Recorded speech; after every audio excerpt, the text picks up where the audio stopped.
Last episode, we talked about anxiety and depression, and I promised to do a part 2. So today we're talking about anxiety, its signs and remedies.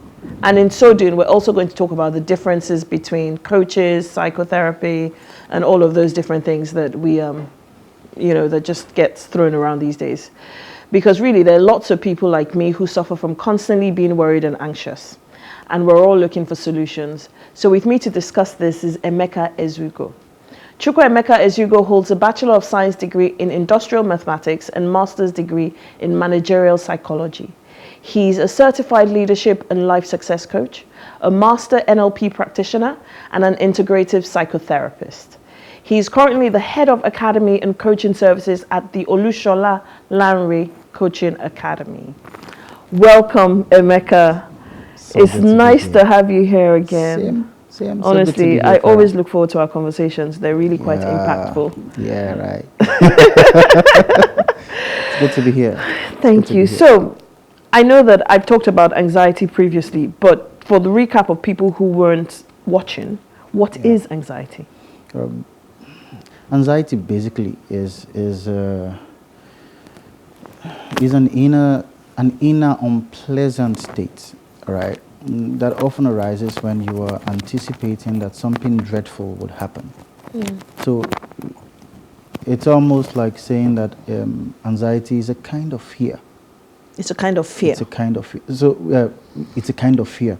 Okay. People would want to relate both of them, but fear has certain cognitive components, thought components, certain physiological components, and certain behavioral components. That might be quite different when you have anxiety. This is what I mean.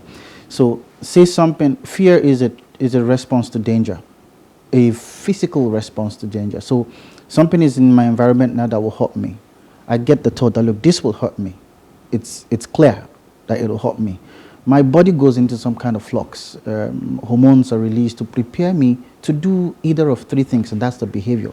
It's either I fight this stuff, or I run away from it, or I freeze. Right? So I think my body goes into a physiological state, and then I run. Now the difference in anxiety is that whereas in general fear there is you're either fighting, you're either fleeing, or you're freezing. In anxiety, that immediate need to flee is not there. Okay. So I am suffused with this fear of something I am anticipating. Now, whether that thing is factual or not factual is inconsequential. That's how it's different. So it can be a figment of my own imagination. That's why anxiety and the difference is there. Fear is, I see a threat. It is obvious, and I'm responding to it. Anxiety is, I think a threat is coming. Right? And I'm building up a physiological state to respond to it. That's why when people want to talk about the excesses of anxiety, they call it an irrational fear. The fear is irrational. It is not rooted in facts. It is anticipatory, right?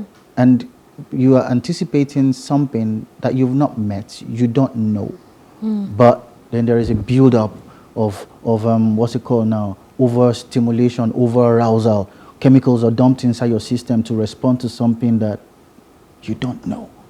So you said chemicals are dumped into your system. So does that mean that once you begin to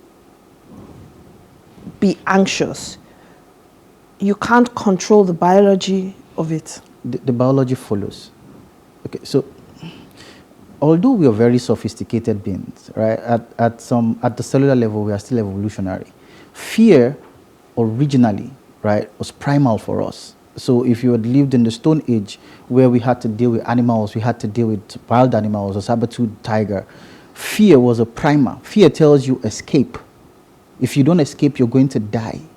It's hinged on survival, and all emotions are actually hinged on survival. So the moment I see something that is a threat in my environment, my body, if it's a fear response, right, I have to fight or I run. So if I'm going to run, and whether I fight or I run or I freeze, there are a whole lot of cognitive processes that I've gone through. So if I'm going to fight, I will have made an estimation of my threat and like, okay, I can deal with this. Then the moment I say I can deal with this at the cognitive level, my body moves such that hormones are kicked in, blood runs to my arm so that this arm will ball into a fist to fight. So my body is preparing me physiologically to fight. Okay. If I had sensed that, no, I can't beat this, my body, the same process moves and it's activating my leg muscles so that I can run. So how does that then relate to anxiety? Exactly. See, all of these preparations to engage something, all right? These chemicals are dumped in my system. The only way I can use them up is if I fight or I run. With anxiety, they stay inside. I don't fight, I don't run. So it builds up inside. Exactly. That's why anxiety is one of the deadliest emotions. Wow. Yeah. It's in the spectrum of anger, rage. Yeah, it's one of the deadliest emotions. So if I try and use a very basic example, it sounds like constipation. When you need to go to the loo and you can't. Exactly. But this time, what you're supposed to excrete is something that should have burnt out of your system. So because it's not burning out, it's building up as toxin. Let me explain this. For your heart, for blood to rush faster than it would, so it comes to your palm, or for your entire adrenal process to kick in, your heart has to pump more blood. For your heart to pump more blood, it has to beat faster. You get what I'm saying? Yes. So if it's consistently, if my body is in that level of arousal, that my heart is consistently beating fast, I am moving towards hypertension. Which a lot of people have, Exactly. including myself. See, so that's it. So there's a biological process that is calling my heart to beat fast. That biological process was started because I was anticipating danger. So the body, and the funny thing is the subconscious mind, you cannot tell the difference between simulation and reality. Oh, you can't. That's why when you have a vivid dream, a nightmare, you wake up from that nightmare with perspiration all over you, your heart is pounding. You know it was a dream, but your body could not tell the difference. It was responding to real danger. So the moment you simulate danger, your body goes into that protection mode. It wants to protect you from it. And because it's in protection mode, it is dumping chemicals that are supposed to accelerate motion, but you're static. Because there's nowhere for it to go. What should have helped you now builds up as toxin. And then you release it into negative emotions. Basically, it's in your body. It continually stays in your body because the emotions are what triggers it to come. So, for example, I have my body consistently preparing me to fight, but there's no fight. So it is setting me up for a war, but there's no war.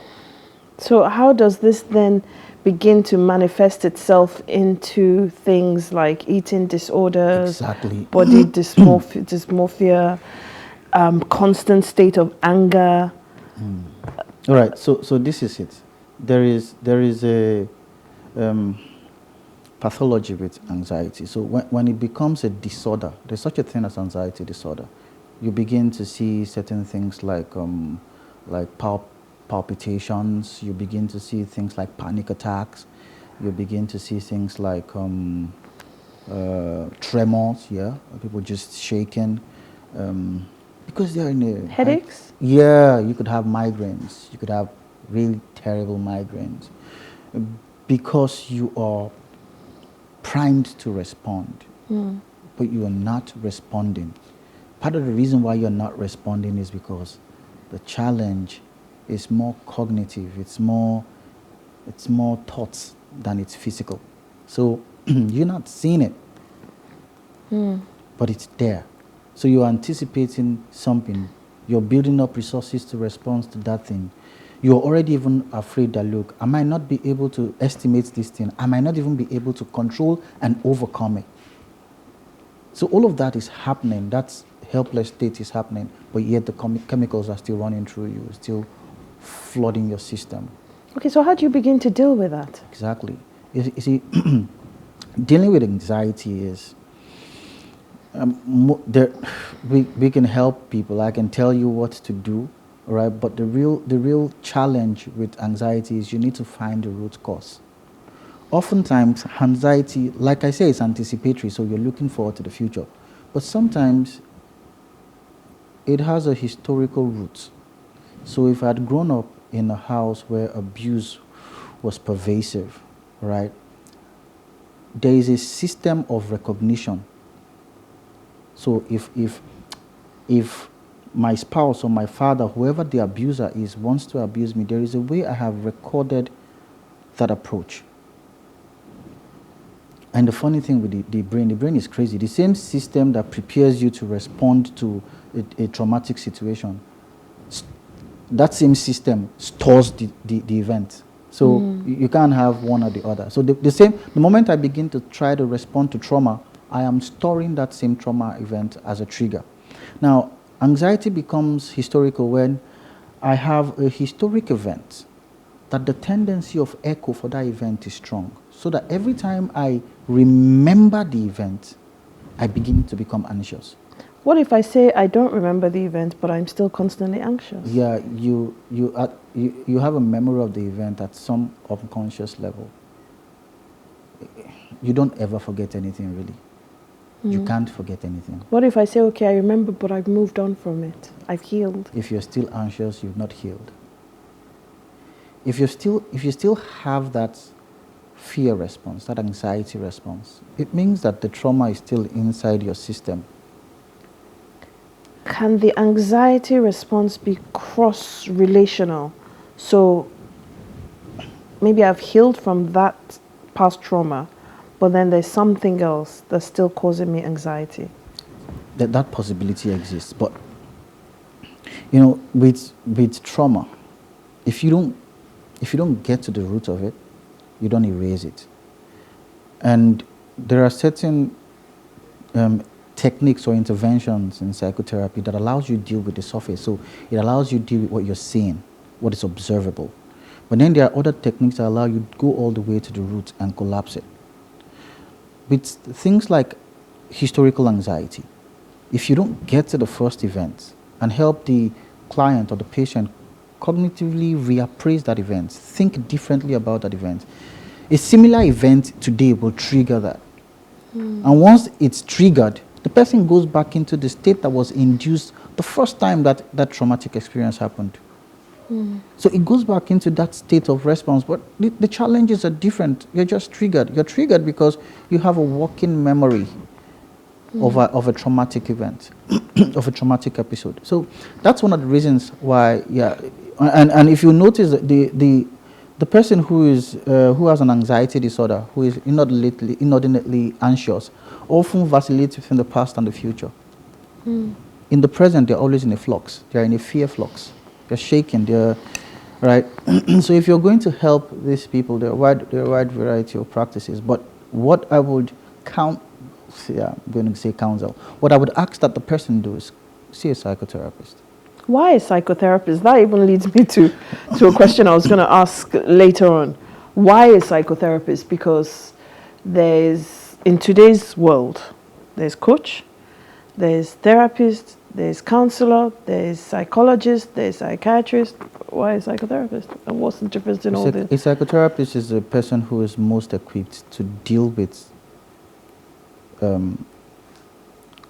issues like anxiety, like depression, everything that's got to do with mental illness. Their training prepares them to deal with it, because and this is one of the things one of the places where psychiatrists might begin to get a little angry. The truth is, excuse me, every challenge, when it comes to this kind of challenges, mental challenge, have both a cognitive, maybe an affect, and then a behavioral dimension. There is a thought that starts the process. So let me interrupt you. What is cognitive? Cognitive is thinking. It's basically how you think about a thing. The whole thought activity around an idea. Yeah, that's the first place. So, for example, my father hits me, right? I would take that to be a traumatic experience. I could take that to be a traumatic experience, and then I put myself in a position where I am traumatized consistently. Or I could take it to be, you know what, this is discipline within the context of my father's world. And then it just becomes something ordinary for me. I see. You get what I'm saying? So how I think about a thing is particularly important in how the thing affects me. And it's a psychotherapist that can help you with this. It's only a psychotherapist that can help you go that far to rephrase thoughts. So the coach is outside the spectrum. Coaches help you go from functional to optimal. So you're a functional person. You've got all your faculties and abilities in place, but you want to optimize your experience, whether it's in your career or in your life or in any critical area of your life. You want to optimize those experiences, and a coach will come and help you, right? But when you are dysfunctional, which is what anxiety puts you in, it puts you in a dysfunctional state. You need a psychotherapist, because it's only a therapist that can move you from dysfunctional to functional. When you have anxiety, you have crippling fears. You have panic attacks. Any small thing, you're jumpy. Your nerves are on edge. You have tremors. Your everyday function is handicapped. Just one event can fling you into a mood, fling you into a state. You're self-occupied. You get what I'm saying? You need someone who can help you go in and break that circle. It's at the thought level. What of a counselor? No, the counselor just pretty much counsels you. So a counselor tells you what to do. I So see. you want to fix this. These are the things that you should do. These days, counseling practice is beginning to, what's the word? Taking some of coaching tools and coaching intervention, but counseling as it is designed is supposed to tell you what to do to get out of where you are at. I see. But the challenge with mental problems is that there is a sense of helplessness the client or the victim carries. I can't fix this. So you need someone who can bypass all of that program, get you to what's causing this thinking. People who generally tend to be pessimistic, Yeah. Is that a sign of anxiety, maybe? So there is a way to once it's a disorder, right? There is a criteria that the patient would have met, all right? There is intensity, there is level of occurrence, there is how long each episode lasts for. All right, all of those things factor into whether this person has a disorder. We get anxious half of the time if there's something big coming towards you or something you're planning for. There's some anxiety that builds up. So there's normal anxiety and abnormal anxiety. Yeah, anxiety as it was is just a state of arousal. You're just anticipating that something dreadful will happen. We all have that once in a while, but there are certain people for who anxiety is impairing. Right? It is consistent, it is sustained, and it's been with them for a long time. It impairs their function. For this person, you are now at the other spectrum. Anxiety for you is now a disorder. It's impairing your function. You are dysfunctional. Can that state of impairment become so constant that it becomes normal for the patient, where they don't even recognize it as a mental problem? No, if it's a dysfunction, you will know it's a dysfunction. Right? Normal now is a word that might couch look at how you say, look, this is how I am. But if it's a dysfunction, you will. There is the unease. I've had to work with people who have anxiety disorders, and one of the major evidences for that is panic attacks. And you should see someone in that state to understand, look, this can be normal. What if you... Does everybody have panic attacks? What if you don't even recognize that what you're having is a panic attack? Oh, okay. I mean, recognition can be there, but if it's sustained and continuous. For example, I've had people who had, because they had, say, someone in their family died in a very traumatic way and they were there when the person died, it's seared in them.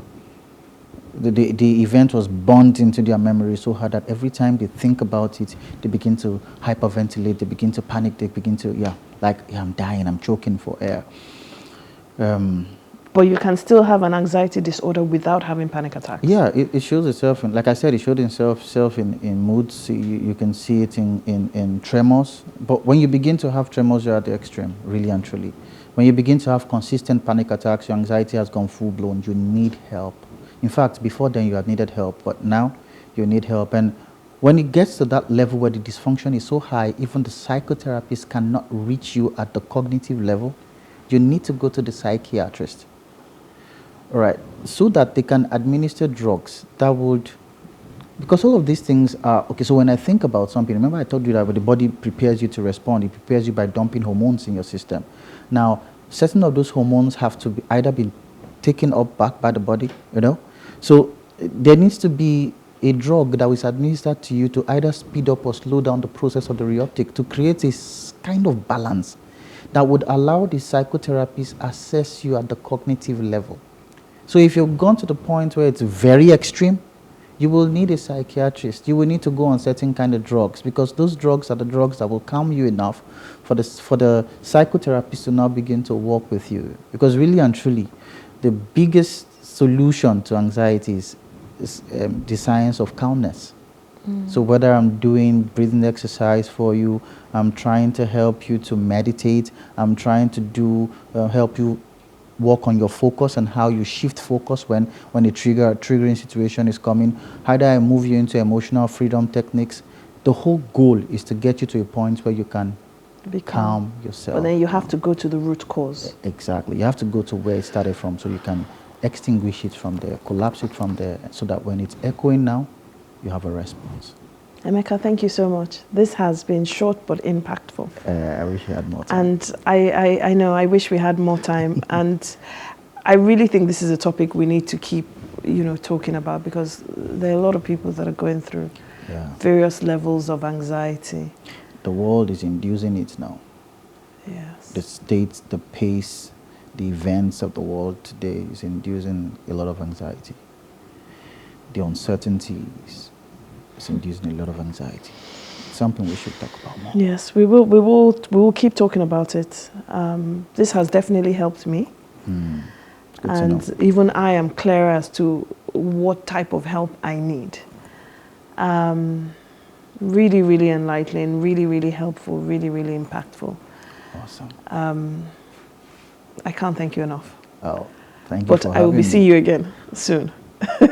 Whenever you need me. Awesome, awesome. I really hope this has helped somebody. I really hope we have a better understanding and a knowledge of what next when it comes to anxiety and the anxiety disorder.